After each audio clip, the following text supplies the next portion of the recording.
Good morning guys. I don't know kung anong ginagawa ko dito pero naisipan kong umakyat sa tuktok ng Coco Head today.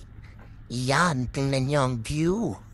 Galing yan sa taas. Ang nakakatawa dito sobrang excited ko. Hindi ko na-record yung pag-akyat ko. Pero okay lang yan.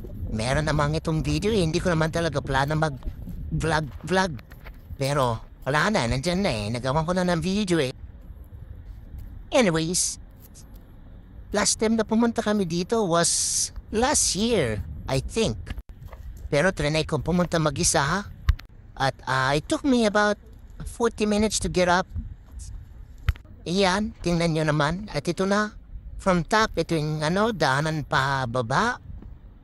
And then yung matadaanan din tong side na to, makikita nyo ang view na ito. Ang ganda, di ba? Tapos ito na. See, ang bilis ko, di ba? Ganyan ka dapat kabilis bumaba.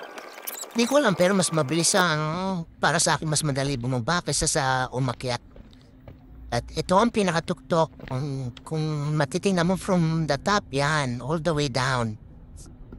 It took me 10 minutes siguro pero kung gugulong ka yan, 3 minutes. Mas mabilis. Ito, trinay ko mag-vlog.